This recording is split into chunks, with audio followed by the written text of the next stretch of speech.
Vida de perita ou instabilidade de um concurso? Eu acho que seria aqui estabilidade, né? Vida de perita judicial ou um emprego estável, um concurso público, até mesmo um concurso na área de perícia criminal, né?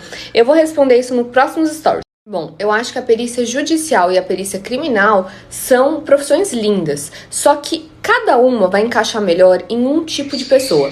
A gente tem N tipo de pessoas. São pessoas mais conservadoras, são pessoas que se expõem mais ao risco.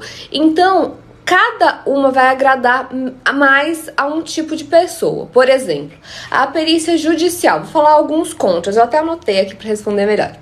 Contras. Perícia judicial, você é um autônomo. Seu poder, né, está condicionado a uma nomeação em um processo e você é instável.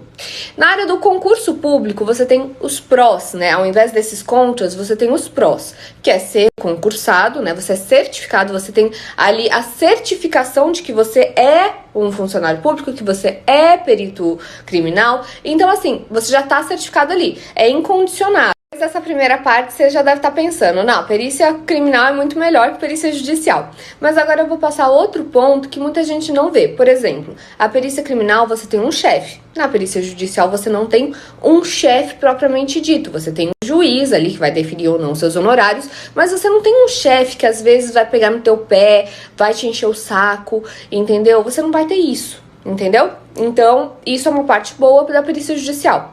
Outra coisa, na perícia criminal, você tem um salário fixo. Então, independentemente de você fazer 10 perícias ou 1000 perícias, você vai ganhar a mesma coisa por mês. Na perícia judicial, mais trabalho, mais ganho. Só que aí você pensa o seguinte, será que eu vou ter esse tanto de trabalho? No começo você não tem. No começo é uma pericinha aqui, outra ali. Então, no começo é muito tentador a ideia de um salário fixo, alto, já de início.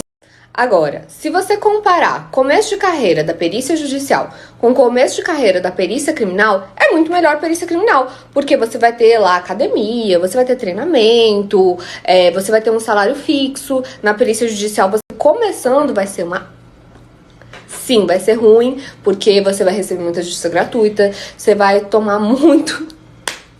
se ferrar bastante, porque no começo é isso. E, gente, não tô falando só da perícia judicial, não. Todo começo é uma meleca, todo começo você tá engatinhando, todo começo você vai se ferrar muito. Então, assim, não pense assim, o começo vai ser bom. Todo começo é um esculacho. Então, assim, o que você for fazer, eu vou advogar, começo é ruim. Tudo vai ser ruim, entendeu? Então, assim, pensa no começo da perícia judicial, vai ser complicado, entendeu? Você vai ter poucas nomeações, você vai cobrar valores mais baixos. Então, assim, não é tão... Saiba que esse primeiro começo vai ser difícil, mas se em 10 anos você for fazendo, você for montando a sua carreira, você se dedicar, você vai aumentando o seu valor, vai entregando mais valor, e com isso você vai fazendo sua carteira de clientes, vai mostrando seu trabalho, vai sendo reconhecido. Em 10 anos, né, você vai ter ali o resultado. Então pode ser que você ganhe mais. Pode ser que você ganhe mais do que uma pessoa que está trabalhando ali num setor e que às vezes em 10 anos não conseguiu chegar num cargo de chefia, se acomodou. Então, assim, estude você, porque é o seguinte...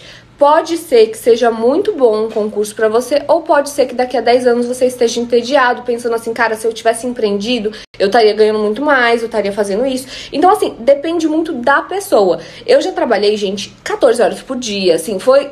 E não tô falando assim, eu faço isso com dor no coração. Eu faço isso porque precisa e... Até agora, foi tudo o que eu tenho de base que aconteceu comigo. Então, no começo, eu pensava muito em concurso, porque realmente foi um começo muito difícil, eu não tinha muita grana. Então, assim, eu peitei isso e fui fazendo, entendeu? Eu pensava no concurso, mas também fazia o que tinha que ser feito. E aí é que tá, depois eu comecei a crescer muito na perícia, deu certo, e por ter dado certo, por eu me realizar também nesse trabalho, eu continuei. Mas, às vezes, não é a sua vontade. Às vezes, você não sabe lidar com isso, de guardar todo o dinheiro e gastando aos poucos, porque no começo você não pode gastar tudo. Às vezes você ganhou bons honorários, você tem que guardar, porque você não sabe se você vai ganhar mês que vem. Então, você precisa ter muita gestão, você precisa saber muito bem organizar os seus recebimentos, porque empreender tem esse desafio. E eu tenho uma amiga minha que ela é da PF e ela falou o seguinte: ela falou que o concurso trouxe paz para a vida dela, que ela era uma pessoa muito ansiosa. Então, empreender para essa pessoa, será que seria bom? Será que ela não ficaria muito doente com isso? Então, assim, pense em você, sempre olhe. O autoconhecimento é imprescindível para você saber o que você precisa, o que vai ser melhor para você. Então, assim, a gente é muito criado a ser empregado. Então, a nossa criação é isso. Estude para ir para um bom emprego. Estude para passar num bom emprego. Empreender não é ensinado na escola. Então, assim, quando eu comecei, para mim foi muito difícil. Eu só consegui porque a minha mãe, ela me ensinou muito de organização financeira. Então, isso corroborou para eu conseguir me manter e conseguir prosseguir nessa área. Então é isso, pessoal. Vocês precisam ter inteligência emocional, financeira para conseguir empreender. A gente olha de fora, sempre a graminha do outro vai ser mais verde. Então sempre a gente vai ver os bônus. Então, nossa, ele tem estabilidade. Nossa, ele tem porte de arma. Nossa, ele tem carro oficial, equipamentos, mó legal. Só que às vezes ele vai olhar para um perito judicial e vai falar: caramba, eu não ganho isso para fazer um laudo. Ou então, pô, essa pessoa fez um laudo e ganhou o que eu ganho no mês. E aí vai falar: poxa, eu queria ser... A gente sempre vai querer o que o outro tem, mas a gente não quer o ônus que o outro tem. Então, a gente tem que sempre avaliar o que vai ser melhor. Então, é isso que eu digo, assim, hoje em dia, eu amo o que eu faço e eu não mudaria minha carreira. Mas antigamente, era difícil. Tinha mês que eu não tinha honorários nenhum, então assim, seria muito bom eu ter um salário, né? Então, cada um vai escolher a sua dificuldade. Por exemplo, tem advogados que ganham milhões. Terminando esse podcast, eu poderia dizer o seguinte, que uma vida estável é sempre assim, tá sempre no 5. Uma vida instável, você pode ir do 0 até o 10. Então, depende do que você quer, das suas escolhas. Suas escolhas têm limitações, têm ônus e bônus. Então, depende do que você quer, do que se encaixa melhor com a sua personalidade. Tem gente que não aguenta esses altos e baixos. Tem gente que quer a estabilidade. E tá tudo bem. Aquele tá tudo bem, né? Então, vai depender do que você quer e do que vai ser melhor para sua vida. Então, não adianta você querer ganhar milhões e não estar disposto a pagar o preço para isso. Então, é isso, gente. Finalizando.